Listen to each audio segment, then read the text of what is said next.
Haleluya, haleluya, haleluya. Shalom alaikum bishem hamasiyah. Salam Aki. Aku kabarkan Injil keselamatan. Aki, aku kabarkan Injil keselamatan. Bapak Ibu kasih Tuhan, ketemu lagi dengan saya Evangelis Avraham Effendi Usman. Anahnu meyukhadin. Kita ini sangat istimewa. Saya istimewa, saudara istimewa, dan kita semua adalah orang-orang yang sangat istimewa di mata Tuhan.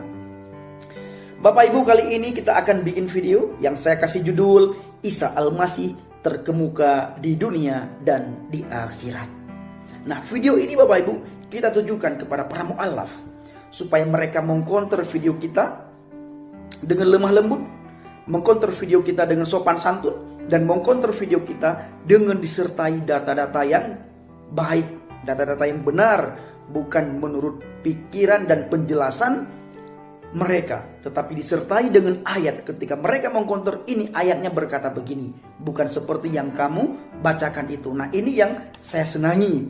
Begitu juga video ini kita tujukan kepada channel Islam yang lain yang suka mengcounter video para apologet Kristen di YouTube.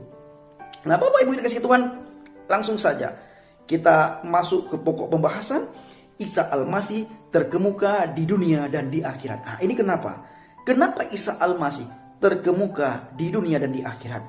Kenapa tidak nabi-nabi yang lain, tidak rasul yang lain dikatakan terkemuka di dunia dan di akhirat? Mana bukti Isa Al-Masih terkemuka di dunia dan di akhirat? Langsung saya bacakan dalam surat Ali Imran ayat 45. Begini bunyinya, idza qalatil malaikatu ya maryamu innallaha yubashshiruki bikalimatin minhu ismuhul masihu Isa bin Maryam wajihan fid dunya wal akhirah wa minal muqarrabin. Artinya dalam kurung Bapak Ibu, artinya dalam kurung, ingatlah tutup kurung, ketika malaikat berkata, hai Maryam, sesungguhnya Allah menggembirakan kamu dalam kurung dengan kelahiran seorang putra yang diciptakan, tutup kurung, dengan kalimat yang datang, buka kurung dan tutup kurung, daripadanya, namanya Al-Masih Isa putra Maryam, seorang terkemuka di dunia dan di akhirat, dan termasuk orang-orang yang didekatkan dalam kurung kepada Allah. Surat Ali Imran 3 ayat 45. Bapak Ibu yang dikasihi Tuhan, dalam bahasa asli teks berbahasa Arab, kata-kata atau dalam tanda kurung tersebut tidak pernah ada. Dan jika kita menghapusnya, kata-kata dalam kurung maksud saya, maka nyatalah bahwa Isa Al-Masih tidak pernah dikatakan sebagai yang diciptakan. Nah, ini yang menjadi pertanyaan kita Bapak Ibu yang dikasihi Tuhan, kenapa hanya Isa Al-Masih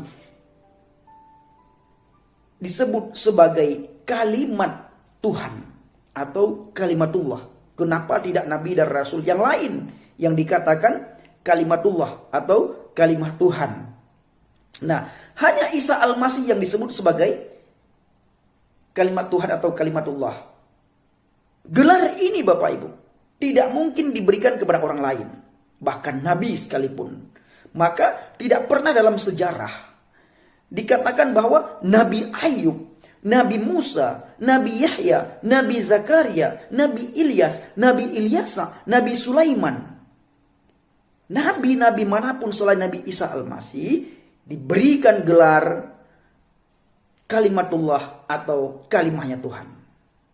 Hanya Isa Al-Masih hanya Isa Al-Masih sendiri yang diberikan gelar kalimatullah atau kalimah Tuhan. Nah, dengan menyatakan Isa Al-Masih adalah kalimatullah atau kalimat Tuhan, maka Isa Al-Masih identik dengan Tuhan itu sendiri. Sebab di mana ada kalimat Tuhan, maka di sana pasti ada Tuhan. Dan di mana ada Tuhan, maka di sana pula lah ada kalimahnya Tuhan atau firman-Nya berada. Nah, sama halnya, di mana ada saya, di situ ada suara saya. Di mana ada suara saya, maka di situ ada saya. Ketika Bapak Ibu mendengar suara saya pada video kali ini, maka Bapak Ibu bisa melihat saya. Di situ ada saya. Maka ketika Bapak Ibu menolak suara saya, maka sama halnya Bapak Ibu menolak saya. Menolak suara saya, sama halnya Bapak Ibu menolak saya.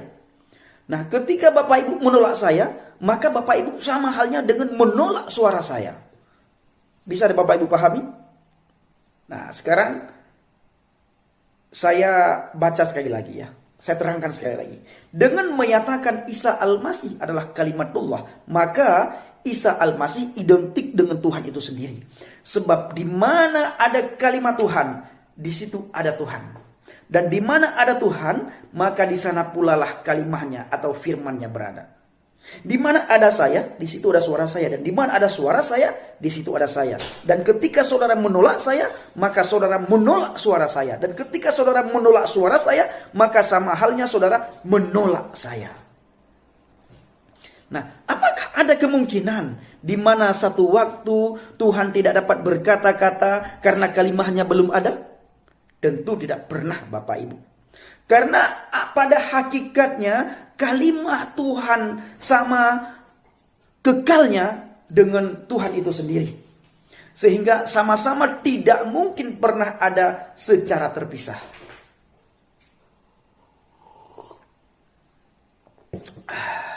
Haleluya. Bapak Ibu dikasih Tuhan, saya ulangi. Karena pada hakikatnya kalimat Tuhan sama kekalnya dengan Tuhan. Bapak Ibu pasti setuju. Sehingga sama-sama tidak mungkin pernah ada secara terpisah. Nah, mengapa? Pertanyaan kita selanjutnya. Mengapa Isa Al-Masih terkemuka di dunia dan di akhirat? Ayat ini juga mengemukakan bahwa Isa Al-Masih adalah kebenaran. Atau Isa Al-Masih adalah Al-Haq, kebenaran. Sebab kalimat Tuhan itu pasti benar. Kalimat Tuhan tidak mungkin salah. Isa Al-Masih tidak pernah berdosa. Kalimat Tuhan tidak mungkin bisa melakukan kesalahan dan dosa. Kalimat Tuhan tidak mungkin bisa melakukan kesalahan walau sekecil apapun. Bapak Ibu pasti setuju. Dan kalimat Tuhan merupakan kalimat yang penuh keadilan. Karena Tuhan itu maha adil. Kalimat Tuhan penuh kasih dan rahmat. Karena Tuhan itu maha kasih. Maka dari ayat ini Bapak Ibu yang kasih Tuhan, kita mengetahui bahwa Isa Al-Masih adalah maha adil, pengasih dan penyayang, suci dan benar adanya.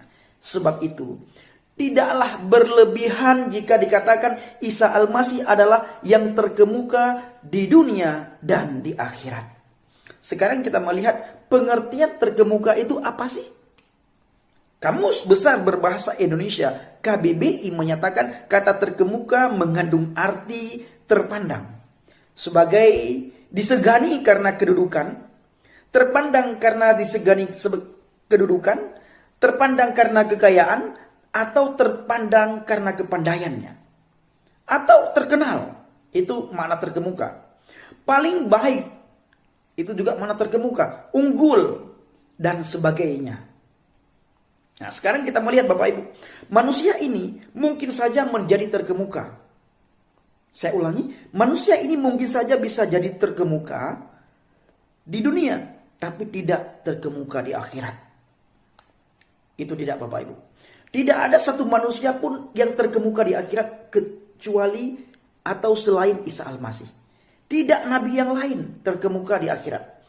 Nabi yang lain terkemuka di dunia, tidak terkemuka di akhirat. Nabi Ayub, Nabi Syu'aib, Nabi Yahya, Nabi Zakaria terkemuka di dunia. Beliau tidak pernah ditulis terkemuka di akhirat. Tidak ada satu ayat pun dalam Al-Quran. 6.666 ayat. Tidak ada satu ayat pun tercatat atau tertulis dalam Al-Quran ada Nabi dan Rasul yang lain yang terkemuka di dunia dan akhirat selain Isa Al-Masih itu sendiri. Seseorang tentu boleh dikatakan sebagai orang terkemuka di dunia. Mungkin dia seorang terpandang, seorang terkenal, cantik, rupawan, kaya raya. Sehingga seakan-akan dengan kekayaannya itu dia bisa membeli seisi dunia ini. Tetapi tentu saja tidak ada manusia yang dapat dikatakan sebagai yang terkemuka di akhirat, Bapak Ibu. Tidak ada. Siapakah yang dapat menyaingi Tuhan sebagai yang sama atau lebih terkenal, atau lebih kaya dan lebih pandai daripada Tuhan sendiri di surga atau di neraka? Nah, adalah syirik bagi manusia. Syirik bagi saudara dan saya ketika menyamakan seorang manusia dengan Tuhan. Itu adalah syirik. Ataupun menyebutnya sebagai yang terkemuka di akhirat. Namun adalah tepat. Isa Al-Masih adalah Tuhan. Maka ia tentu dapat disebut sebagai yang terkemuka di dunia. Dan sekaligus terkemuka di akhirat. Kata siapa? Kata Al-Quran surat Ali Imran 3 ayat 45. Silakan baca sendiri. Itu versi Al-Quran. Sekarang versi Bible, Alkitab, Bapak Ibu yang kasih Tuhan. Yesua HaMasiah sebagai terkemuka dalam Injil. Atau Yesus Kristus sebagai yang terkemuka dalam Injil. Kitab Injil menerangkan dalam Injil Yohanes 1 ayat 1. Pada awalnya ada firman. Dan firman itu ada bersama Elohim. Dan firman itu adalah Elohim. Dengan memahami ayat suci ini, maka kita akhirnya mengerti bahwa mengapa Yesua HaMasiah atau Yesus Kristus dikatakan sebagai yang terkemuka di dunia dan di akhirat. Yakni karena Yesus Kristus selalu bersama-sama dengan Tuhan. Dan ia adalah Tuhan. Yesus Kristus adalah yang menciptakan dan berkuasa atas dunia dan akhirat. Ia adalah pemilik dunia dan akhirat. Kita melihat apa yang ditulis di dalam kitab Efesus 1 ayat 21. Jauh mengatasi segala penguasa dan otoritas dan kuasa dan pemegang kekuasaan dan setiap nama yang disebut, bukan saja pada masa kini tetapi juga pada masa yang akan datang. Kita melihat dalam Injil Matius 28 ayat 18. Dan seraya mendekat, ini kata Yesus Kristus. Yesus Kristus berbicara kepada mereka sambil berkata, segala otoritas di surga dan di bumi sudah diberikan kepadaku. Kepada siapa? Ku di sini adalah Yesus Kristus. Ini versi Alkitab. Kalau tadi versi Al-Quran, ini versi Alkitab. Nah, lalu siapa Yesus Kristus itu?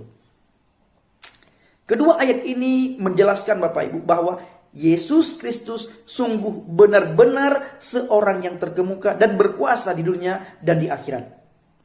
Ayat selanjutnya mengatakan dalam Injil Matius 28 ayat 19. Oleh karena itu seraya pergi, kata Yesus Kristus, muridkanlah semua bangsa dengan membaptis mereka ke dalam nama Bapa, Putra, dan Ruh Kudus. Nah, ini Matius 28 ayat 19. Bapak Ibu yang kasih Tuhan, bukankah wajib kita mengutamakan Yesus Kristus? Jangan lupa ngopi.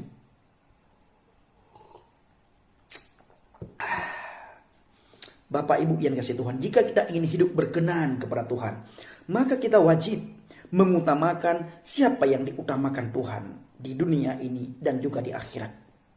Kita harus mengutamakan Dia dan menjadi pengikut Yesus Kristus sebagai yang terkemuka di dunia dan di akhirat. Ku tetap cinta Yesus selamanya. Ku tetap cinta Yesus selamanya. Meskipun badai silih berganti dalam hidupku, ku tetap cinta Yesus selamanya. Ku tetap cinta Yesus selamanya. Ku tetap cinta Yesus selamanya.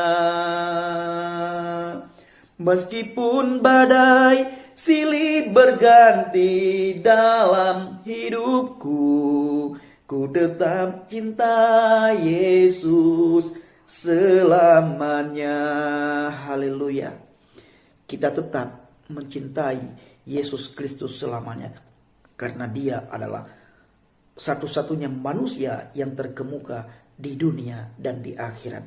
Bapak Ibu yang dikasihi Tuhan, inilah yang bisa saya sampaikan, kiranya menjadi berkat bagi kita semuanya, khusus pribadi bagi saya dan juga bagi saudara sekalian. Ingat, komenlah yang lemah lembut, yang sopan santun. Bila ada saudara kita dari seberang yang komentar macam-macam, jangan ditanggapi, biarkan aja dia komentar. Kita percaya sekali waktu Roh Kudus akan menjamah orang-orang yang suka nyinyir. Sama halnya dengan saya. Bagaimana saya membenci kekristenan, saya menghina, saya menjelek-jelekkan.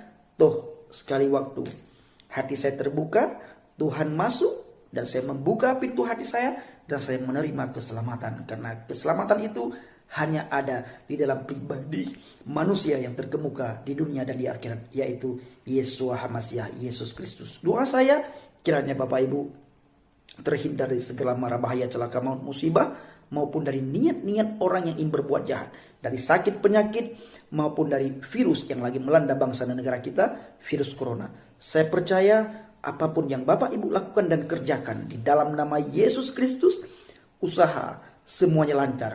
Usaha Bapak Ibu berhasil dan usaha Bapak Ibu sukses selama usaha dan pekerjaan itu tidak bertentangan dengan firman Tuhan. Terima kasih. Shalom alaikum bishim hamasiyah. Salam Aki. Aku kabarkan Injil keselamatan. Bapak Yahweh bishim Adonai Yeshua Hamasiyah Ruach Kudus memberkati kita semua. Haleluya. Amin. Shalom.